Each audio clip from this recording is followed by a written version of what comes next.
really don't like at all. Food is changing, taste buds is changing, Mm, the budget is changing. yeah.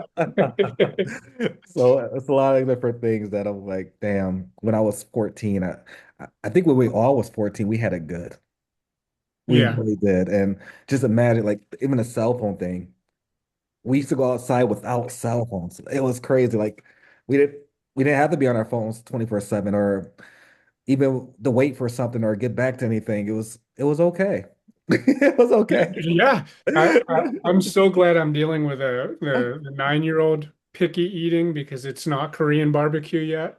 I did see that for his birthday. I love We just Korean had a barbecue. conversation this morning. He was asking me about ads when I was younger and his age and how they worked. Because we were talking about Captain Crunch while we were in the store. Oh And my God. talking about how there's no commercials. Like, why would it be a commercial and not an ad? So we kind of went through all of that. Like, hey, the internet wasn't used the same way when I was your age. And we didn't have the tablets, we didn't have smartphones, we didn't have laptops and all of that that we were playing with.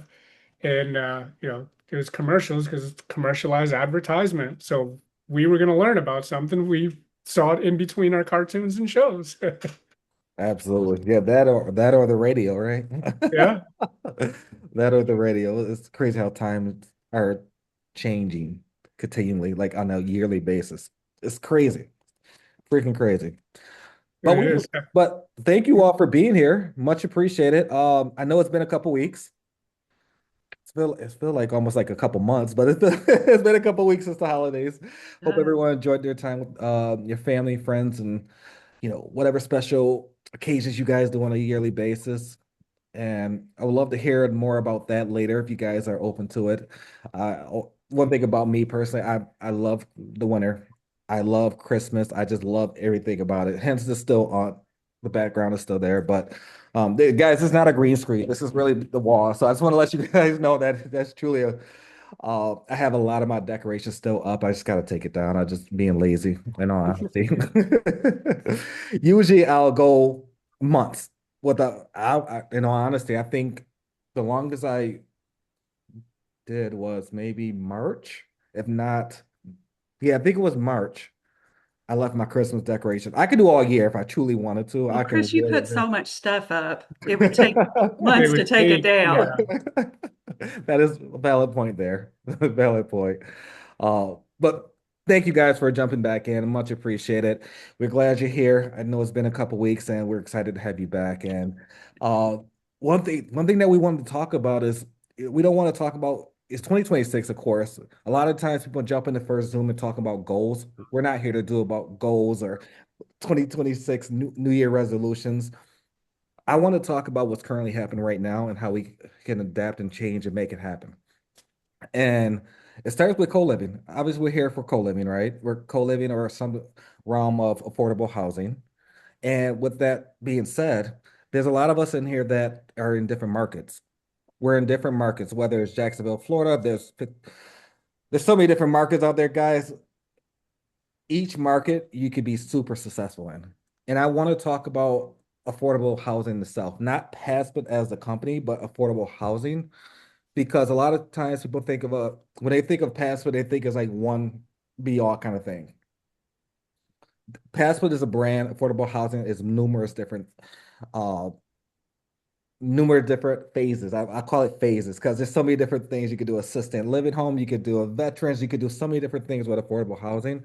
And one big question I just have for you guys is when it comes to affordable housing, do you think it's going to be dead or is it going to be a situation where it's going to expand in the next 5 years, the way things are moving? And I kind of want to see it in the comments.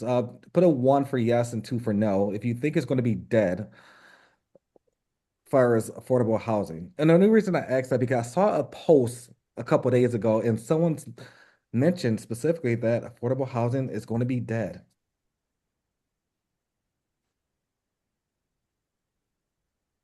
Hmm. London, okay. London says one.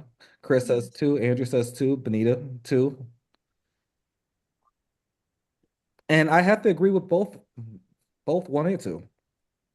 The only reason I say that, A 100%, 100% is going to skyrocket. It's going to skyrocket. And the reason I say both, because the people that thinks that's not going to be there in the next few years, they're not in business. They don't, or they don't understand truly the concept of how you can scale it. When it comes to affordable housing, just if we take, let's put real estate to the side, take our investor hats off, and let's talk about reality. The reality is everyone's going through something. Whatever that looks like personally, you may be going through something. There's billions of people in this world. They need somewhere to sleep. Affordable, the every year, every month, money is going to change. Let's be honest. When we went to McDonald's, when I was 15 working at McDonald's, you couldn't tell me nothing when I was making $7.20. You couldn't tell me nothing. I thought I was making so much money back then. It was great. My checks used to be like $86. I'm like, oh my God, I'm about to spend this on everything. But then again, that was almost 20 years ago. As times change, guys, we got to understand that money's going to change and affordability is always going to need to adapt to the comedy as well.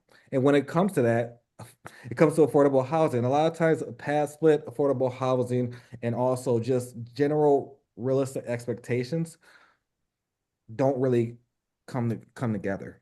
And what I mean when I say that is understanding specifically that someone who's making $25,000 a year versus someone who's making $125,000 a year, there's different kinds of affordable.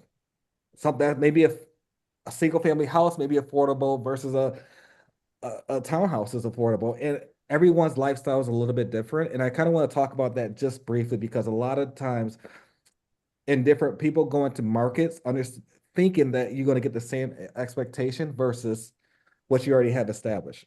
Perfect example is our Jacksonville market right now.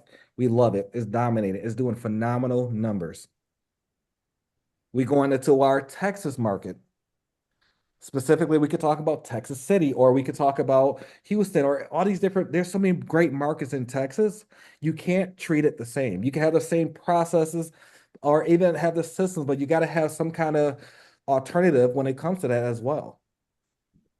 Right now in our business, and guys, we've been transparent for the last few months, actually since day one, about our business itself. We're we're facing a lot of obstacles in Texas. You would think that you have it established in one market, you could just implement it in another market. That is true. However, you have to understand you can't just implement it and then let it go. When it comes to that, you have to understand that okay, you have to kind of monitor it for a few months and kind of troubleshoot, kind of see exactly is this working? Should we add in this person or should we add in another resource? Maybe there's a VA or maybe we need a project manager to oversee the property management. Like it's so many different things you got to look at. And when it comes to that, a lot of people don't understand that it all comes back to the operator.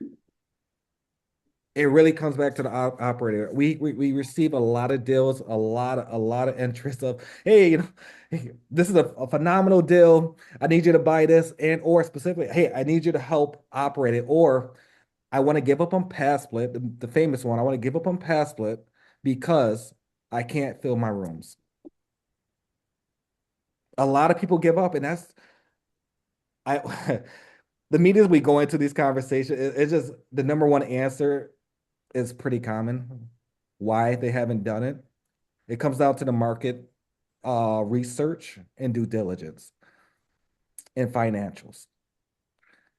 A lot of people think they can just have a live go into Zillow because it's free. Let's be honest, it's free. You could just post 123 Main Street.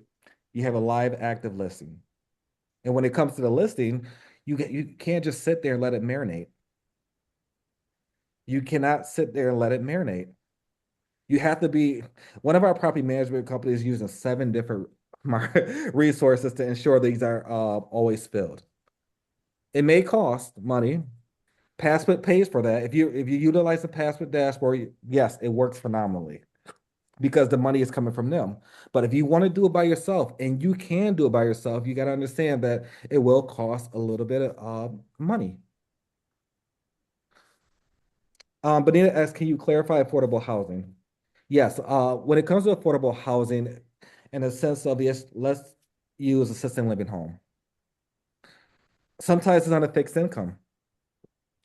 It could be on a fixed income. It could all depend on retirement. It could all depend on specifically the government.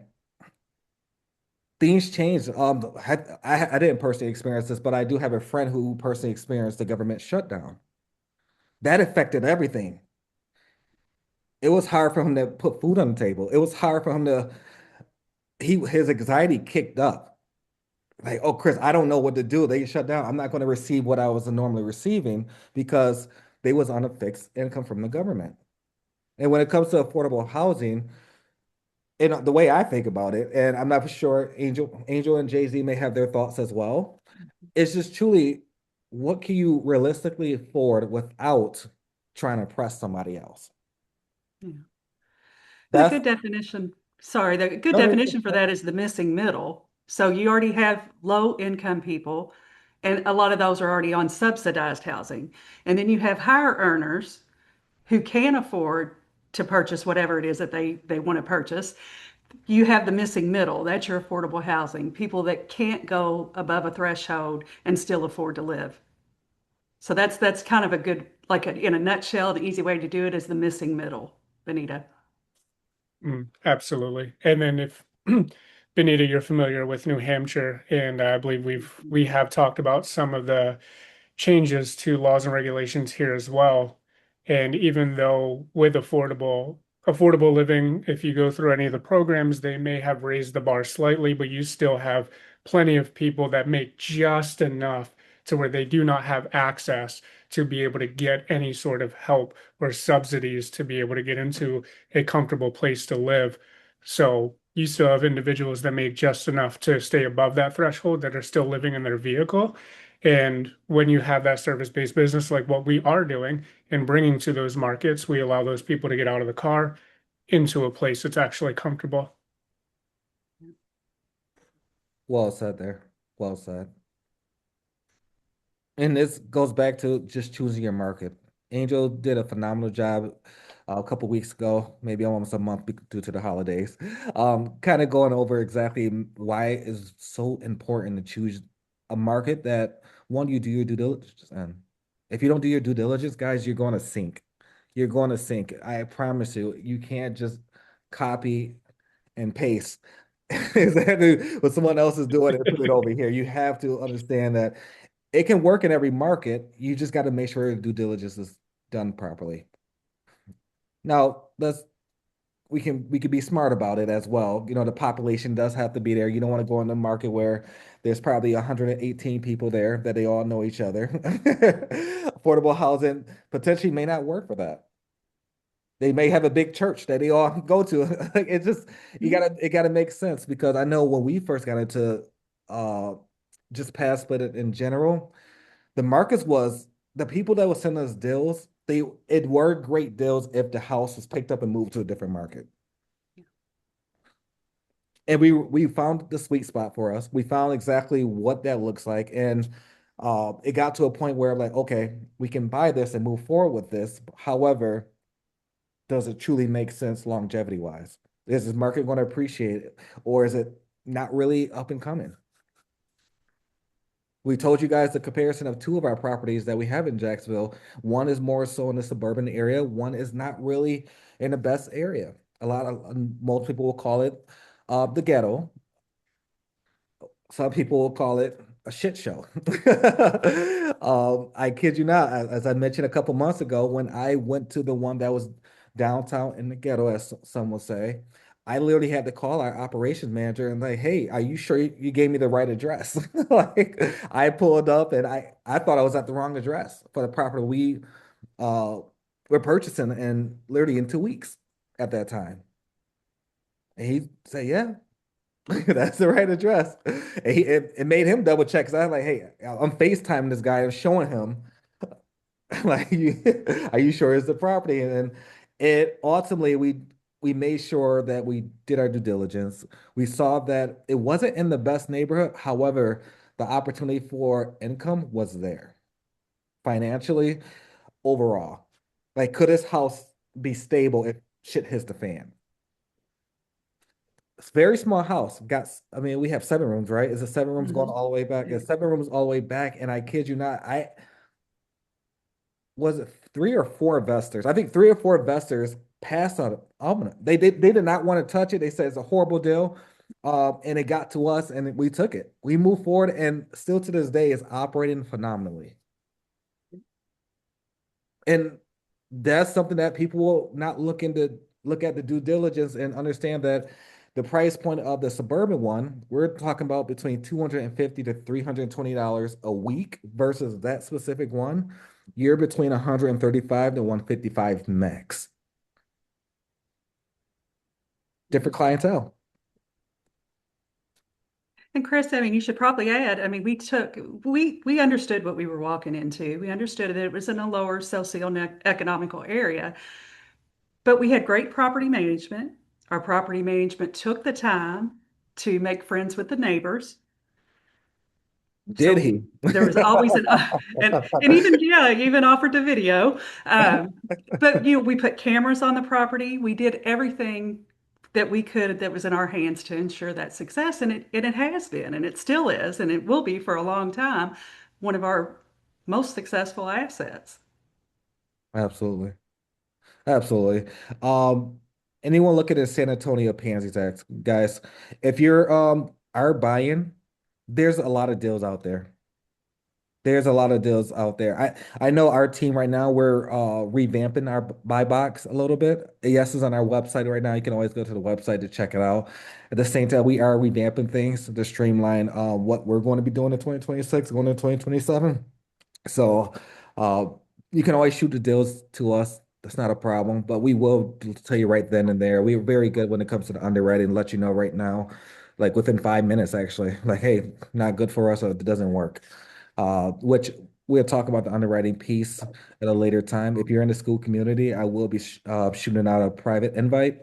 If you're in the school community, oh, thanks Haley for dropping that in there. So yeah, in a private community, I will be shooting out a private invite, and we're going to spend about 45 minutes to an hour just doing strictly underwriting for co-living. So we're going to talk about cash, how you can purchase it cash, how you can purchase it creative, how you truly to understand which one is actually more beneficial. A lot of times people always like to go the creative route because that seems cheaper, and that's not the case. There's a lot of times you may park 20 to $30,000 into a property because it's subject to it has all the creative finance terms that looks perfect because he or she said it. But ultimately, if you try to compare the two, see which was more not convenient, but just make sense longevity wise, cash or creative. A lot of times, actually not a lot of times, this is actually the reality of it. A lot of deals that we bought in the past, we should have bought cash. We should have got a DSCR loan, period. We should not touch it creatively. And at the time, we was in that creative space where we wanted to buy everything creatively because we thought that was the only way it would work. And that's not always the case. And then when we understand 6 months, 9 months, a year, 2 years, 3 years, and then now understanding like exactly where that looks like on a scale, I'm like, damn, 12 of these properties we should have definitely bought cash. This one we should have definitely bought, we should have changed it a little bit, maybe did a little bit of hybrid or a Morby method. There's so many different ways we could have looked at it, but I'm just letting you guys know creative is not the only answer when it comes to these deals, especially affordable housing. Different ball game. You're not just wholesaling something. You're not just this is totally different. This is not an Airbnb or STR or anything like that. You're talking about affordable housing. Numbers are totally different, guys. Justin asked an amazing question in the comments. Mhm. Amazing question. Justin, you want to come off mute? That's a phenomenal question.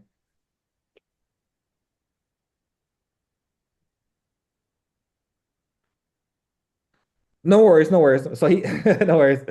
Um, what is one of your top reasons you wish you would have used a DSC alone rather than a sub two or creative? For me personally, and I would love to hear your Jay-Z, your thoughts, and Angel, your thoughts as well. For me personally, I can tell you this. A lot of the properties we bought, although we bought it creatively, every last one of them, we utilized private money lenders or private money partners, which is significantly over leveraged the property. Oh, interesting.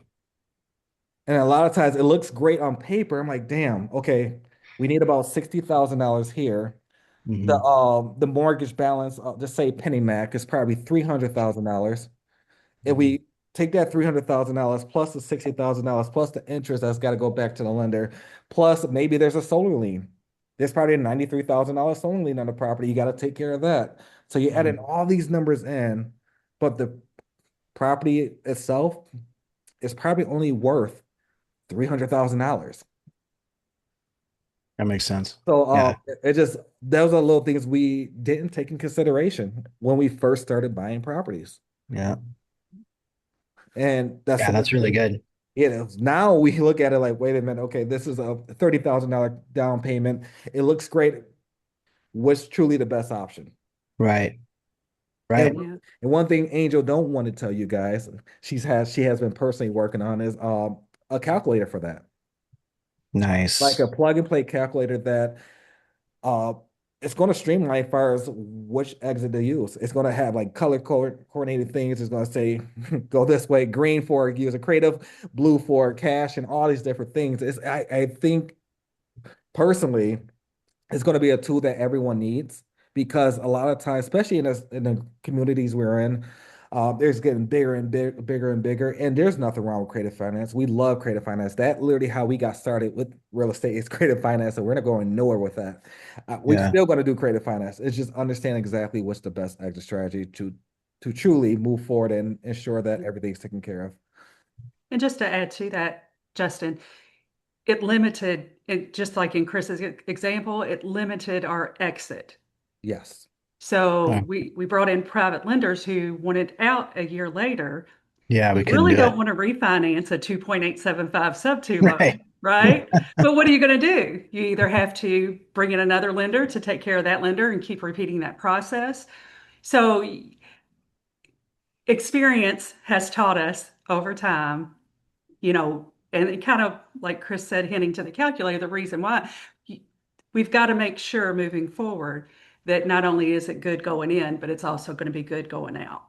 Yeah, that makes sense. Do you guys, I'm assuming now, obviously, you talk to your capital partners like, hey, this is a subject to loan. You understand what that means, right? Mhm. Right. Yeah. Yeah, it's a totally different conversation with our Yeah. Yeah. lenders and moving forward any deal. Yeah. We have changed our processes significantly. Hmm. We over, let's just say we overanalyze and over communicate now more than we ever did. Nice. Yeah. And we had to. We have to because and I'm gonna speak for Angel and Jay's. We don't regret anything that happens in life. Everything happens for a reason. It's the reason that it did occur. We're glad it did occur because if imagine taking down having a portfolio of $4 billion worth of assets. That could Hmm. be dangerous. Yeah. Hmm. Hmm. So we glad it happened sooner than later. Yeah. So just wanted to make It's that a good point. But point. That's a that's a really good point. That was a phenomenal phenomenal question. question. Oh, well, Yeah. thank you. It is. I feel like it's something that gets brought up quite often, especially recently with what we're seeing in other groups and a lot of the things that people are talking about. Um, what Angel said holds a lot of merit. It does kind of put a damper on the exit strategy, but I think, Chris, you really hit the nail on the head when it comes to over leveraging. And more people are chasing some of these strategies that they're seeing other people do. And they're like, oh, these people are making a whole bunch of money now. I got to jump on that train. And that's where I'm following. I'm going to do the thing. And then they go acquire, five, six, seven properties, all of Mhm. them creative, not realizing how quickly all of those costs started to add up, how quickly the interest was adding up, Mhm. how quickly they were putting themselves in a bind and they were over leveraging on multiple properties. And it's not always intentional. And accidentally, things have happened between borrowers and lenders. Yeah. And Mhm. the whole reason we're in the Zoom is to hopefully help prevent that with you guys as well. Yeah, I know Absolutely. a guy almost lost his marriage over getting over leveraged on too many properties. Mm, Subject to properties, by the way. Well, I mean, let's be honest, your finances impact every part Yeah, of your life. Yeah. yeah, Yeah. yeah. yeah, I could test. I personally lost $200,000. Mhm. Um, I can, yeah, we can say that conversation for another day. But phenomenal question, man, and Thank thanks for accident. Thanks for being here. We do have another question. I think it's London or London. I just want to make sure. Yeah, it's Linden. Oh, I knew that. See, I was just making sure. No, yeah, right. No, I was just curious. I was really interested in what you guys were just talking about. Now, I may have missed the part though, but how did you end up getting out of the situation and pivoting with from the hard money situation? Great question. Angel, you want to take that one? Yeah, sure. Well, I mean, it wasn't hard money. We used private money lenders, Okay. and so it really depends on the asset itself. That it kind of dictates what ways you can go with something. So Hmm. there were opportunities with some where we were able to convert lenders to partners. So Hmm. we didn't have to bring in um, a refi. We kept the sub two loan where it was, and they converted to partners, so we didn't have to pay back necessarily the private money that was originally borrowed. It went in as their buy-in. So it's kind of dictated by the asset and what was allowed in each one of those, but Hmm. not all stories. And Lyndon, I don't know how long you've followed us, but we did have a few that went into foreclosure at one point when Hmm. we were over leveraged. We unfortunately lost a couple to foreclosure. So it's not always a rosy story to tell. And while we teach these things now and try to make, give people the value and the understanding of how to structure these properly, because we made those mistakes and they were hard lessons learned, hard Yeah. for the sellers, for us, for the lenders that were in those deals. But fortunately, we were able and still are. We have a couple now that we're still working through, able to segue into either partnerships versus lending, or other sources of financing. Yeah. So Thank you. I appreciate you guys yeah, sharing that and just yeah, being not newer one towards story the to investment tell. side. Right, right. It's really valuable when you can learn from others, experiences. So thank you. Yeah, it's good for people to know. It's not, we're in real estate, guys. It's not always puppies and sunshine. There's real accountability there on everybody's part that comes to the table. And uh, we have a much different process and outlook on how we do business because of it. That not we've had a lot of successful buys, and we run several doors now successfully, but we had a lot of losses too, and like Chris said, they weren't just professional. We lost personally too. So that's our value to you guys, is to help you guys not make those same mistakes. And how often this is my first time. I saw you guys on Facebook, so it's my first time here. How often do you run the show every night or the call? We actually do this. This is every Thursday. It's kind of what we call our community Q&A, and that's exactly what we're here for, Lyndon. You guys bring your problem, your obstacle, and we're here to serve and slay. We're going to help you through it. Thank Absolutely. I mean, we have Great Andrew. question. Thank you. Thank you, Lyndon. We also have Andrew with a question in the chat as well.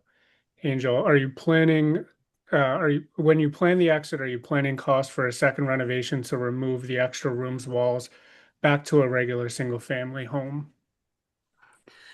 Well, Okay, so it depends. I know everybody loves that answer, but it depends. Uh, I'm going to say 90% of the time, no. And I say that with a full heart, that we truly believe that co-living is not going anywhere. Okay.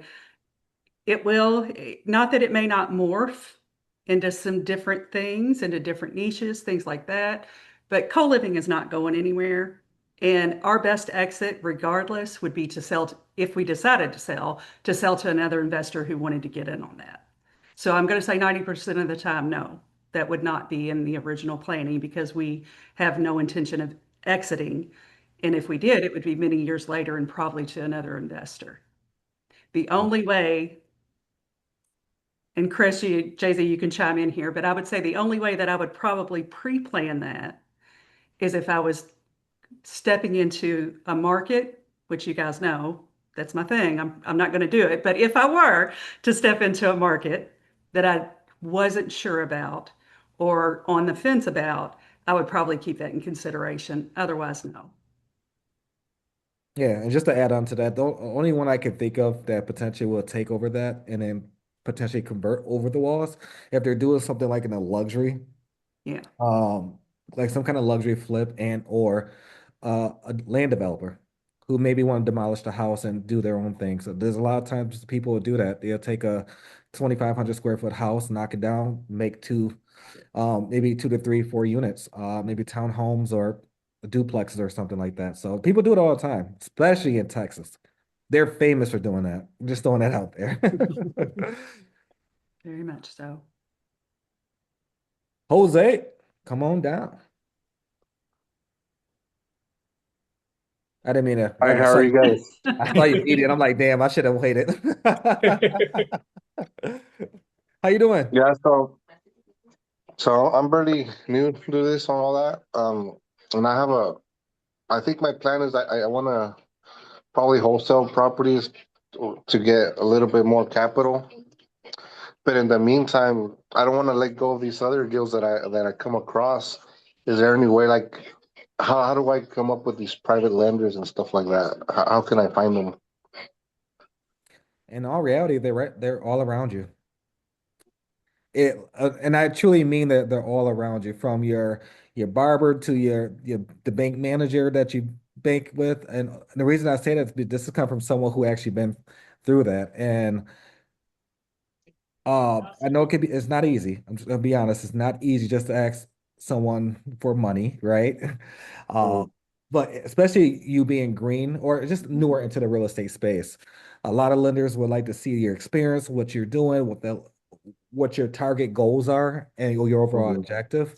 I think for you being a little bit green, I think you should partner with a couple people or partner That's with someone to experience, then see how they're truly uh, operating to really understand. You want to mute them, JC? yeah, that's what Uh, I've been. yeah, Well, go ahead. yes. I think the best bet for your situation is to partner with someone who's experienced to truly understand exactly how to operate it and ensure that it doesn't affect anything. And Uh, that's the hard part I've had is trying to find someone that I can partner up that's kind of near me. I feel that's the really hard part. so no, I think that's a challenge you're personally facing in regards in your head. You Yeah. don't have to partner with somebody that's local to you. Okay. All my partners are virtual. Every partner I ever had was not local at all. My first deal I ever done was in New York. And ever since then, that was my only deal I did by myself. Every single deal I ever done, and the 135 doors that we took down, all were done virtually with partners that was like Jay-Z, Angel, and other partners that we had. Now, mind you, I probably seen Angel what, twice, maybe three times. Yeah. And the funny part, I haven't still seen Jay-Z. Crazy, right? To think Mhm. about that. A Yeah. lot, Bill. yeah, yeah, a lot of the virtual BFF, 100%. So yeah, it just I had to learn personally that they don't have to be. It'd be great in their proximity. At the same time, I don't want you to think that you have to do it in your backyard to get whatever you're trying to do, especially wholesaling. Wholesaling, man. Again, I don't know exactly what market you're in. However, there's so many great markets out there, man. There are people doing right now 10 to 15 deals faithfully. especially with wholesaling. Wholesaling is not dead. And I'm so glad you mentioned wholesaling because a lot of people think wholesaling is dead, and that's not the case. People are literally making 6 to 7 and 8 figures easily with wholesaling still. I just it's probably just really hard on my area because there's such competitiveness, which I might even consider just finding someone that can help me on my property, maybe do like co-living and maybe head out to Texas or something because over here is just too competitive with everything. Where are you located, out of curiosity? In Modesto, California. Mhm. Oh, California. Yeah. Hmm. I'm not a fan It's of like California. I'm not a like fan of California, so I'm not going to speak too much but about that. But there are some great markets in California that people are doing phenomenal things in. it just seems like it's like you find a deal like a fixer upper. It's kind of like they the buy-in is like just barely enough to cover the fix and flip where it brings it to the actual ARV. So there's like really no like there's too much competitiveness, I guess. You're not making any profit.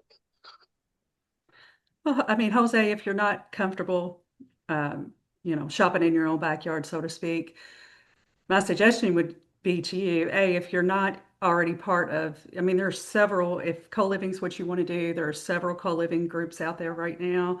Make sure you get in them and start talking to people. Hey, this is what I'm looking to do. That's the only way that you're going to move the Yeah, needle.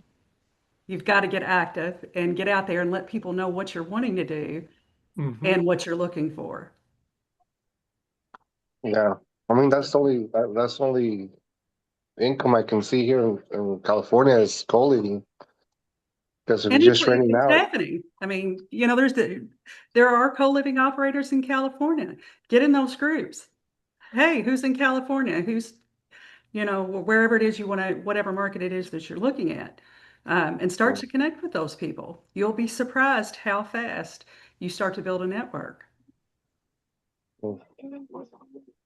And, yeah, I also encourage you, if you haven't chosen a market yet, hop in our school community. We have an evergreen acquisition system in there free. There's no cost for it. Get in there, go through the marketing piece of it so that you can find that market, and know that you're going into a market that can sustain what it is that you're looking to do. So it's a yeah, great I'm place gonna to try that. start. How do I get in there? Hit, Um, I'll hop on school doc, Actually, right? yeah, it's in yeah. the chat. Yeah, Yeah, right in the chat. There's a link there for you.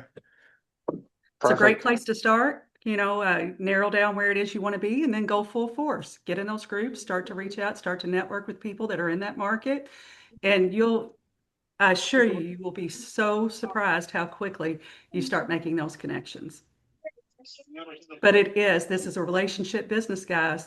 You've Well, got to be able to thank, get out there and connect and start to network with people who are doing what you want to do. well, thank you very much. Yeah. And we're here to help. If you ever have questions, that's another thing the school community is great for. We've got a community discussion in there. Drop your question in there. Chris, Jay-Z, or I will answer as soon as we can, and others that are in the group. Yeah, right now I think I'm trying to get help just on my own property, trying to maximize my profit so I can move on to the next. And I use it as experience also. Yeah. Absolutely. Okay, well, Absolutely. thank you. You're welcome. Thank you for that. All right. Who was next? Yeah, Harsh is next. Come on down, brother. Hey, my name is Harsh. We have about 25 rooms now. We are adding 10 more next month, and my market is in Charlotte. But I wanted to ask you, during this time of the year, it's getting harder to fill rooms. With pad split, are you guys seeing the same thing, or are you also facing a little bit longer vacancies than usual? What market did you say you were in, Harsh? Charlotte, Charlie. Charlotte, North Carolina. Charlotte? Yeah. Gotcha. Um, no, not necessarily. Can I ask you another question? I know you said you're using pad split. Are you also using like boots on the ground property management as well? So I don't use pad split. I manage on my own, find tenants on my own. Pad Split is in Charlotte now. They started a few months ago. I feel like personally, I don't think they are there yet as of now. I think eventually I might just switch to Pad Split, but for now, I feel like my vacancy is gonna increase if I go the Pad Split route. I don't know. That's just me. It might not be the case. Yeah. Uh, but yeah, it's just getting harder to find tenants now, especially this time of the year during the winter time. Well, the great thing about Pad Split is they are saving you all of your marketing dollars, right? That's Yes. what they do. That's part of the service is they do all that marketing for you. So we highly suggest them. We use them on all of our properties. If not, what other means are you using to market those rooms right now? Mainly Facebook Marketplace, Roomies, Furnish Finder, Zillow, Apartment.com, just a couple of those sites. Maybe word of mouth. It's rare, but it happens. Are you just doing like a general listing or are you bringing them back? Like if you say you list on Furnish Finders, you just kind of do a general listing of what it is and then, what a call to action where they can maybe reach out to you. What does that process look like? Yeah, just general listing out the photos, and just description of the property, what we offer, kind of thing. When they reach out back to them as soon as I can, kind of thing. But yeah, I have seen little slight reduction in vacancies. Not a lot of people reaching out this time of the year. Okay. So you definitely have some opportunities there. Definitely don't have time to go through them right now, and maybe we can save this for next week. Or if you're welcome, just DM me, Harsh, and I can give you this information. Yeah. You can actually pop this information right into Chat GPT. Okay, I've already Okay. got it formulated where you can pop it in there, and it will specifically list things for you in a way that is more attractive. And one of the things that you don't, well, you're kind of doing, but you could add to it a little bit more. Whenever you're listing something, make it brief and with a call to action for them to click on it. And when they click on that link, there are so many opportunities to pull that person in that you cannot actually do in those listings. There's not enough space and things to put into, furnish finders and roomies and all those things where you Yeah. can really expand. So you don't want to really, if you're just using those types of sites, you don't want to put all the information Everything. there. You're better off giving them great highlights with a link to click to one where you can really open it up when they click on that link. And then inside that link, they can have the call to action to reach out to you guys personally. So there, you should kind of be, if you're going to be promoting yourself, that's kind of the direction you want to go to pull people in So my so when you opinion. so when you But I'm say happy to share that with you. that would be great. When you say click on the link, where does that link go to? Like on the website For or us, it's pad split. okay, right. Okay, makes Okay, sense. because we want Okay. to take them to, that's where we have everything listed. They can view the Got whole it. room, they can do all the things. But if like I said, you're not utilizing Pad Split, Yeah, you want to bring them to a platform, whether, it's your Google Drive, whatever it is, where you can actually expand on what you're really truly offering to entice them with that link to actually reach out to you personally if they have interest to go ahead and start the process. got you. Okay, yeah, no, I would love to know the things that you do with ChatGPT and maybe Yeah, and well, it's funny that you brought it up because it's actually one of the things I was going to post about this week. I was going to share it with everybody and say, hey, drop this in. I had it do it for 6 different platforms in like 5 seconds. It was that it would was be phenomenal. So that would be happy to awesome. share it. Yeah, and maybe like a link to a Pets Player just to see what kind of things you guys market. That'd be great. Yeah, actually, let me drop in. I've got our. Are you already signed up for Pad Split? Are you I as a am because host? yeah, as a host, I'm not too sure. I had a pet split event in city the other day, and I went down there and just check out what pet split can offer. So Okay. uh, I might. Yeah, because we can take a little time and it actually might be something good next week, guys, for us to kind of go through that. go through that pad split dashboard, because I think a lot of people, even if you've signed up to be a host, you really haven't went through it. And you are limited. If you don't have an active property on pad split, you're not seeing all the resources. So we can share that side with you guys because we are, and share some of those things that you can't see. But you need to understand they're there because that's Yeah, a great reason for you to be using them I think that would effectively. be great. What's your average vacancy with pad split, if you don't mind me asking? Average what? Vacancy? Vacancy? Yeah. All of our properties are usually 90% or better. Um, uh, you haven't been with us for a while, Harsh, but I will share with you. We had one particular asset that the occupancy just kept dropping and dropping and dropping. And I took the opportunity to go undercover. I actually went to that asset and stayed as a tenant undercover to find out what was really going on. And over that time, Chris and I had a lot of conversations while I was there, and we figured it out, and we came to the conclusion why things were happening and the things that we needed to change.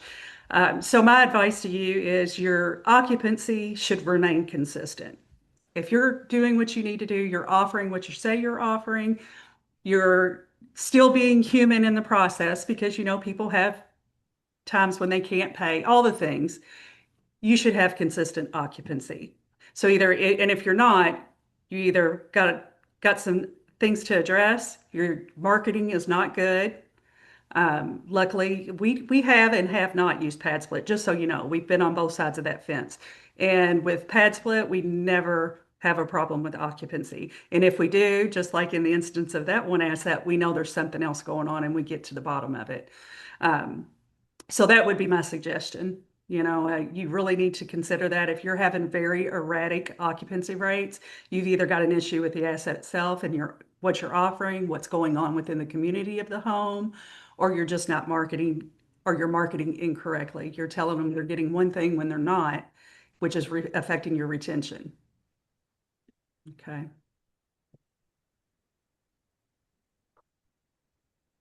cool. Great questions.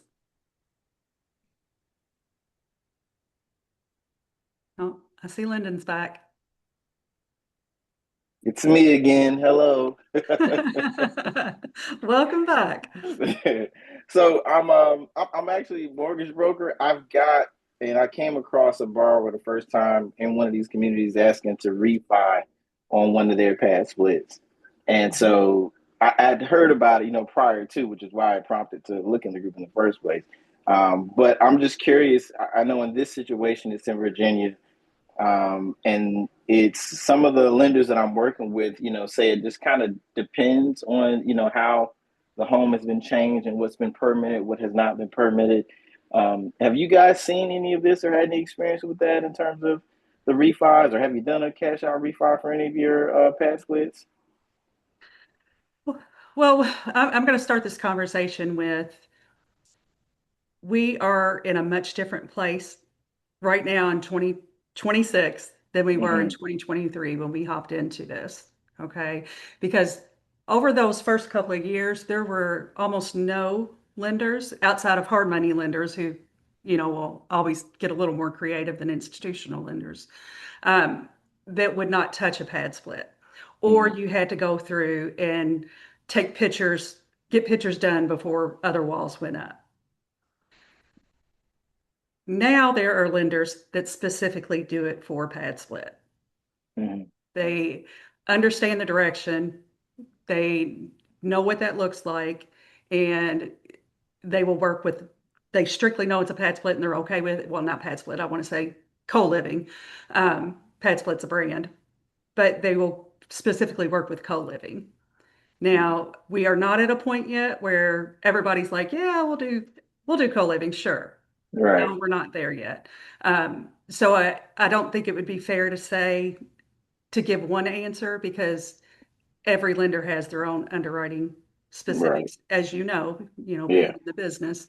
But there are lenders who are open to co-living. They understand, they've built their underwriting around it. And Mm-hmm. if you'd like, we can connect you with, a couple of those so you can have those conversations.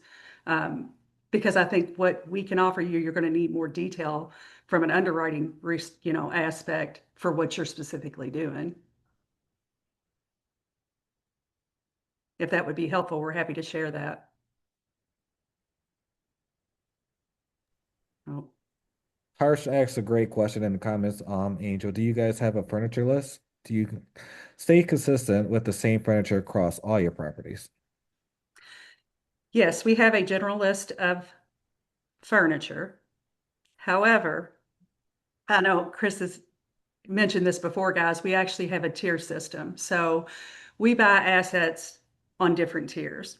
And depending on the tier, also constitutes how it's furnished. So, kind of back to the one Chris had mentioned earlier that's in a lower socioeconomic area. It's not that we don't furnish the same as one that's in a higher socioeconomic area, but it is strictly workforce housing. We built that intentionally with no community zones other than the kitchen for a multitude of different reasons.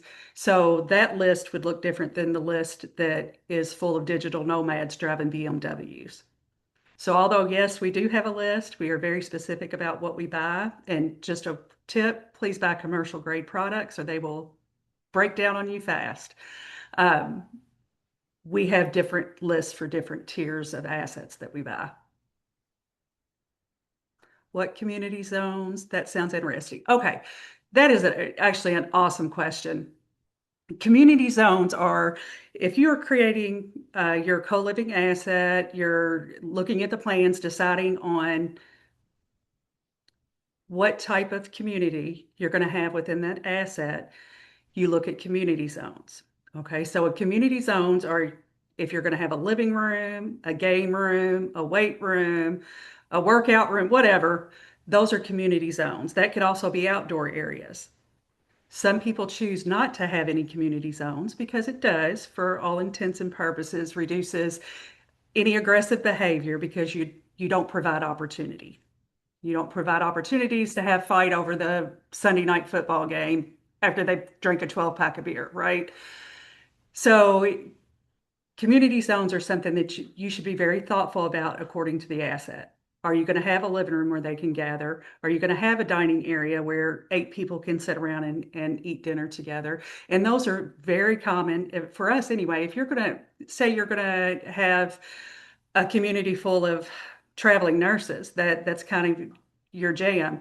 You're going to want to make sure they have somewhere to gather. They're all working different shifts, and a lot of times in those types of communities, they're helping each other. They're all doing the same thing. They're helping each other. They're maybe even meal prepping for each other throughout the week, things like that. You want to have a spot where they can gather.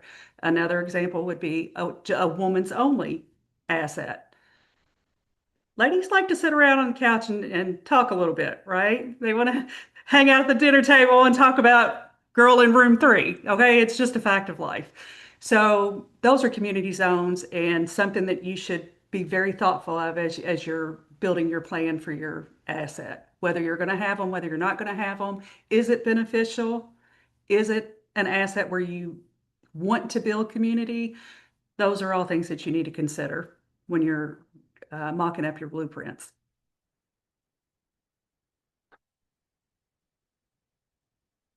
That is a great question.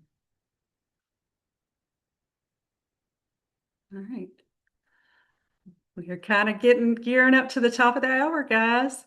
Any other questions, comments? I was just say I was muted for a moment there, forgot. Deltrice, I did see that you had your hand up there for a quick moment and then took it back down. Did you actually have a question? I did have a question, and I was at my destination. That's why I took my hand down, but I could ask it quicker. And it's very similar to the person that asked that question because I have different, I have a student house, and then I have a house that will be workforce housing or professional workforce. So we are building a triplex, and the triplex is close to the colleges as well. However, we are building it for professionals, like some of the visiting professors, or at least that's the target market, versus versus the students. And the triplex will be about 3 minutes away from the student house. And then we have another house that's about 2 minutes away from the student house that we're going to make another student house. However, I have a different house that we're finishing up right now. It's in a lower socioeconomic neighborhood, so that's going to be different. But my question is very similar to the furniture. What do you put TVs in the bedrooms, or do you allow people to bring in their own beds, or do you furnish the beds and the TVs if you have TVs in each spot, in each bedroom?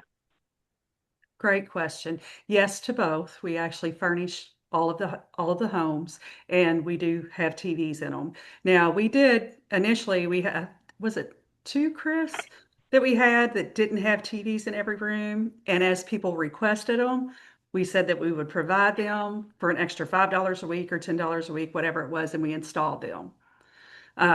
Now, Okay.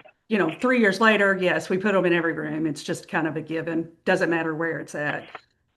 So yes, we do that. Now, how we furnish them, kind of back to the original question that was posed, is different according to what that community is going to look like. And you have a lot of considerations to make for student housing. Just I could go on for an hour about that. Um, so yes, I mean, for what you're going to be using both of those for, I would definitely put TVs in them. See, in my student house, we did not, and I've had the student house since 23. Mhm. We don't put TVs. However, we furnish a bed and a dresser. And I think in the next house, we're going to do bed, dresser, and desk, but no TV. And we don't furnish the common areas except for the laundry room, and then like in the kitchen we'll do a microwave, and of course the stove and refrigerator, all those things are there. Mhm. But my fear with the students is I don't want them to add extra students in the furnished spaces, the common areas, because I remember when I was in college, I Yeah. just remember going to houses just like this. I didn't realize that it was co-living at the time, but we just called them boarding houses. And Yeah. there would be tons of people that were not supposed to be there, and I could have been one of them. But um, yeah, so I just don't want that. And we have cameras and all, but still, I don't want to contend with that, if that makes sense. Absolutely. Yeah, and there are also multiple ways that you can incentivize revenue as well. And TVs may be that option for you. If you have a student who's like, maybe visually they don't want to look at a tablet or laptop. They're like, I want to be able to stream, whatever to a TV so I can watch it. That's an opportunity for you to make $5 or $10, whatever a week extra for that person. So you can always look at those things as just an opportunity to monetize as well. If you don't want to put them in every room, Okay. just use it as an Mhm. opportunity to monetize. Okay. All right. Good deal. Thank you for that. You're welcome, and welcome to the community too. I saw you had jumped in there last week, and we're glad to have you, Deltrice. Yeah. Thank you. I'm so excited. Thank you. All right. Is it Andel?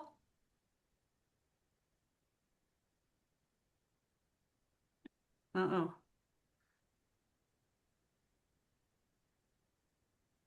That's okay. We'll come back, circle back. Megan, are you there? And I don't know. Before she comes on, just to answer your question, Hers, only thing I will probably add in is the zip code. Not the full address, but just the zip code. Because ultimately, Charlotte, North Carolina, my sister actually just moved there about a year ago, and uh, there's not some great neighborhoods. And there's actually great neighborhoods. I think your photos are phenomenal, great appeal. I think I would just add in zip code so I can narrow down exactly where they could potentially stay. But this is great. It looks great. I do gotta say that. Can I move in? That's fine. Looking for a room? All right, I There, think we lost them. No worries. We'll catch them next week. Meg, she's right there. Is she? Okay, I missed her. What's going Well, Well, on? I had my video off and I was over cutting a shelf. So I'm actually reworking on room number one upstairs because I had a person move out. But since I'm moving my stuff from room three and getting that ready, so I can Yeah. have both options. So I have a person who I've been getting a lot of people in Fort Dodge, Iowa, like just for my Facebook Marketplace post. And it's a small market, but yeah, I'm just, perfecting my skills and just tweaking them. And then when I sell this house, then I can, in the future this year, I'll at least have those rooms all, ready for a. Or something, Yeah. So, but yeah, I plan on moving into Des Moines sometime towards the end of this year. So then, yeah, I looked at a big project house. It's a Victorian style and it would be perfect for co-living. The only thing is she's asking for too much on it. Is And that the one you posted? yep, yep. Yeah, I saw that. Yeah, she's asking for 339,000, which that house isn't worth more than 200 at the Yeah. condition it's in. So, because it had some broken pipes, which I tried looking for the damage and they must have covered it up already. But, I was just Yeah. like, yeah. So, but it definitely has potential. I'm gonna keep in touch with her because you never know. She might be like, all right, fine, like if you just keep on her good side. Well, if there's that much of a gap in the value, either she's very limited. Somebody's going to have to absolutely fall in love with that Victorian house, or she's going to have to come down at some point, right? Well, her loan, somebody looked up into it. She got a loan in 2023 for 200,000 on it. Oh, yeah. Yeah. Yeah. So she just thinks because Altoona's growing and it's growing eastward, she thinks that, oh, hey, Yeah. it'll sell, it'll make a good bed and breakfast. But I'm Yeah, just, yeah. as long as she can hang on and find the right buyer, she might be a winner. Yeah. Yeah. So, Well, glad you're taking care of business. oh, yeah. Oh, yeah. Thank you for letting me talk. Yeah, glad to have you. Harsh, are you able to unmute? Yeah, and now. yeah. So I'm looking at you gave me the zip code. Thank you for that. And I'm looking at your property itself. There's only 13 active units. And I think it's five of them are you. I'm not on Patchford yet, but I think I have another investor there right behind my property, about 5 minutes from where I am, and I think it's 13 units for them. And that makes a little bit more sense then. So 13 active units, there's none up and coming at all for this specific zip code. You are on the borderline though Yeah, of not just there's a university there. Is that yeah, University City? Is that correct? yeah. It's University of Charlotte. Yeah, it's big university. What is your client? Is it students? Is it Well, we started because we thought we'll get students, but that's didn't turn out that way. It's all working professionals right now. I have two students right now, but that's pretty much it. It's mostly, I would say 80% working professional. and I guess my last question, why are you not using Passport? I think it's new to Charlotte market, and my only concern with Padspeed right now is once I switch, I just don't want to have a lot of vacancy. If they say it's gonna take them 30 days to get to 80% vacancy, that's still a little bit more for me. I feel like I do a little bit better, but I do spend a lot of time marketing, showing rooms. Whereas with pad speed, I can eliminate all that and probably use my time to scale. So I might, so I'm kind of on the fence with pad split. That's my only thing. And with pad split, they don't collect security deposits. So if some damages happen, not sure if what are the chances you can get your money back kind of thing. So I'm still on the fence with Paris Play, but I feel like it could be great once I start scaling up. Now we are up to 30 rooms. I feel like Well, it's time. I don't mean to cut you off, but I think you need to jump that fence now. Only reason I say that because they spent $250,000 alone just in marketing. Why not let Mhm. them do that and let them have the percentage? By you waiting, you're going to be in the same position. And again, I'm just speaking from experience. You're going Right. to be in the same safe position 6 months from now trying to fill these rooms. If you want these to happen in the next 30 days, I will highly recommend converting this over immediately. Got Only you. reason I say that because I go to the zip code right next to it. You got 23 active units and they're all 100% occupied. Then I Got go you. down on the opposite end, which is right nearing the borderline of the university and the actual airport. You have another 29 active units. You got an 84% occupancy. But Mm, when I click on your zip code, there's nothing. got you. Okay. I know sometimes a lot of people think, oh, they're taking too much fees. In all Right. honesty, I don't think they're taking enough. Yeah. They used to be Interesting. 8%. It used to be like between 8 to 12%. I know that across the board they changed it now. Yes, they do. They don't collect security deposit. However, they do go through a process which ensures that they're getting the right tenants in place. Yeah. And if they don't pay in that first week, they get them out. So, Right. Okay. there's pros and cons. I can see why you're on the fence, but I don't want your time being. I think you're spending too much time doing what they could do for you. That's Correct. all. Correct. That's all. And a great No. question to ask yourself, just to add to that, is did you get in the business to be a landlord? If you did, then stick with what you're doing. But if you got into it, because I only say this because I heard you say it, you Right. got into it to scale. Right. You're Right. not going to scale if you continue to be the landlord. Yeah, right. I agree with that. I agree with that. I have some thoughts thinking towards this. So yeah, No, no, eventually I but will. it's a great question because a lot of times people won't ask the question. They Yeah. have to think that the situation they're in is normal. Yeah. And we just been through that situation where we're not trying to be the landlord. We just want to be the operator, understand specifically that you put somebody in place, give them a little bit percentage, whatever that looks like, and they do it effectively. They got the systems and processes and they're spending the money. Right. Let them do it. Like, let them do it. Because I'm looking at the market. It's a phenomenal market. It's actually a great core market. If I just zoomed out and there's a lot of activity. There's a lot of activity. There's truly no reason. Well, actually, there's only one reason why your room's not filled. There's no visibility. That's all. Right.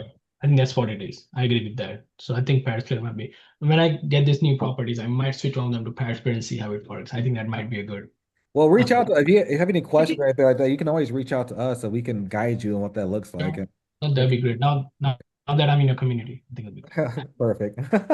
Perfect. Well, Thank you. sorry, Angel, I didn't mean to interrupt. no, that's fine. I love that that actually came up because, like you said, we have these conversations behind the scenes all the time, but you get on a Zoom and people are afraid to ask questions. They're afraid to look like they don't know how to operate their own asset. But the truth of the matter is, you might not. We've all been there. And that's what we're here for, is to teach the things that we've learned along the way. So I'm grateful that he brought that up. All right, looks like Danielle has her hand up. Oh, she put it down. Welcome, welcome. Did she put it down? All right. Did we lose her? I couldn't unmute. Oh, Can you hear there Oh. me? she is. It was saying I couldn't unmute. I'm sorry. I have two questions, and one of them I know you guys have probably answered 1,000 times, but I haven't really been involved in these communities too much. But I heard something about pad split, and this could be maybe a while back, or maybe something's changed. But they were saying that they're not listing on pad split anymore because pad split was taking the first 10 days of rent. So they were kind of focused on flipping their rooms more than keeping them full. But I don't know. That kind of didn't make sense in a way too, because if somebody's in it, aren't they just in it until they leave? There's so many things that I want to say in regard to that. But first and foremost, the 10 days is correct. And that's nothing new. That's been happening for a while. And kind of back to what Chris said earlier, it used to be 12% that you pay pad split. They moved across the board to 8%, and then in turn just decided to charge the first 10 days of rent for each person that they booked. Okay, so that is absolutely true. And I say to you with 100% surety, worth it. 100%. There's no reason not to pay them. We did not have to spend tens of thousands of dollars this year on marketing R&D, anything else.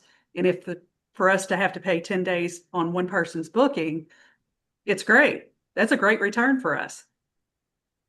Now, I say that because I'm going to pull the occupancy piece back into that. If your goal is to provide substandard rooms and offerings where people are not going to want to stay at your place, that 10 days could hurt you because you're in constant turnover. Okay. One of the things that Pad Split did when they changed that rule was gave the tenant the opportunity to either pay $175 fee to not commit to a 12-week stint, or if they committed to 12 weeks, they received that $175 back. Okay.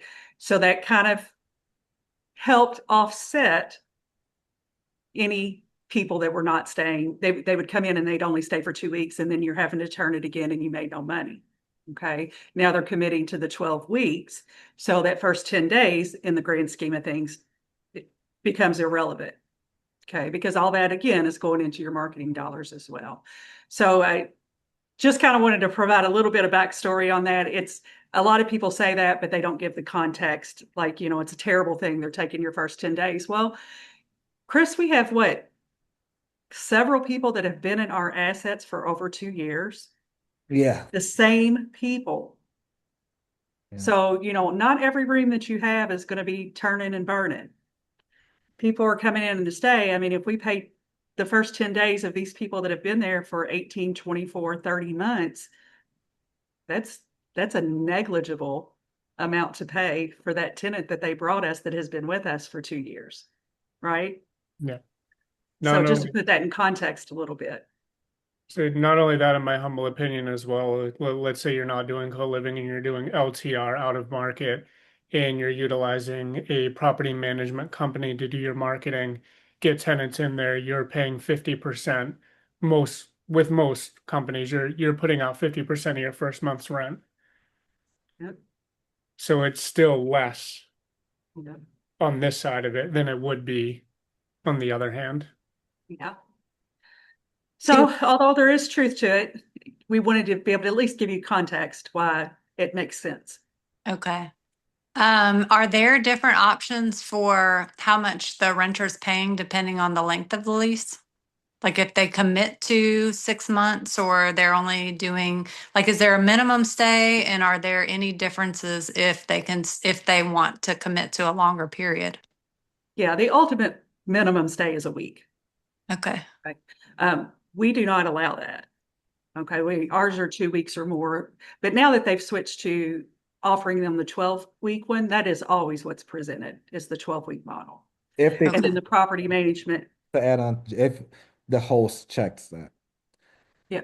Just because a lot of people, I'm sorry, Angel, I didn't mean to cut you out. I'm looking at the dashboard as you talking, and uh, we have the host has 100% control Yes. of how they want to operate. Okay. Okay. Perfect. Um, you don't have to have any promotions. You can have a crap ton of promotions, or you can have no. I think they call it rewards now, rewards Yeah. things and stuff like that, Mhm.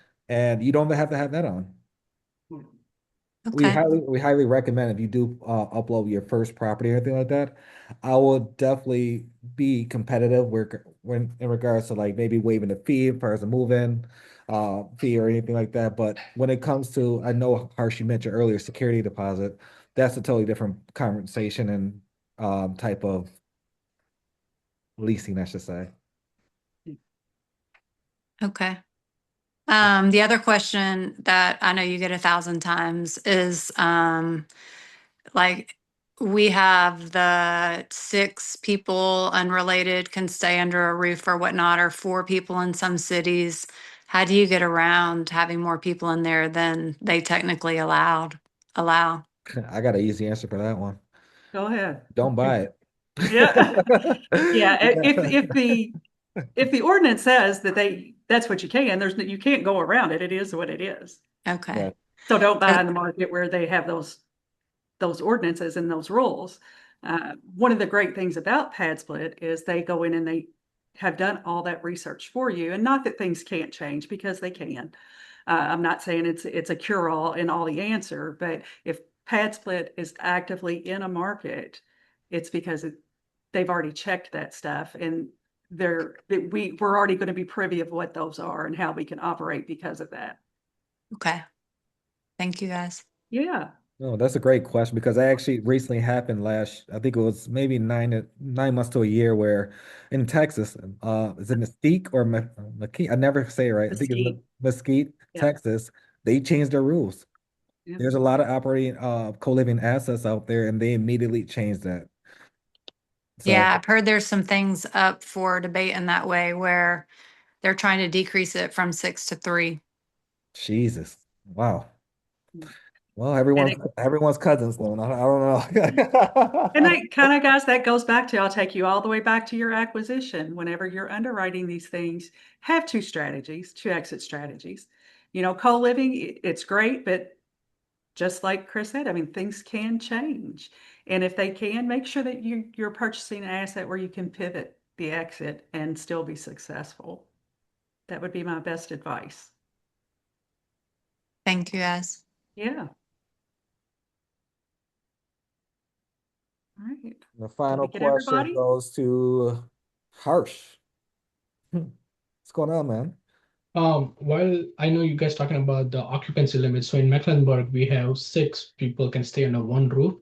Um, but when I was in a pad split meetup the other day, isn't pad split have something where their membership agreements is formed in such a way that they are no longer tenants, they are members of pad split, so the occupancy rule doesn't apply to pad split? Is that a thing? I'm not too sure because Hmm. if I cap at 6 and I have a 7, 8, 9 bedroom in Charlotte and I have pad split come on board, I don't want to max out at 6.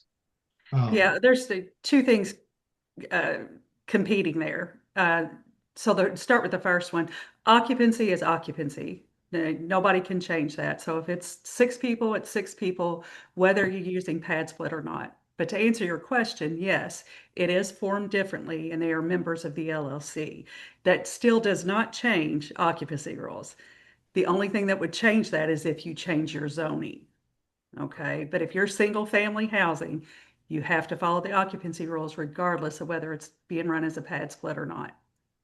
So, so the 13 units that we just looked at, Chris, in my zip code, and I believe there are 2 homes.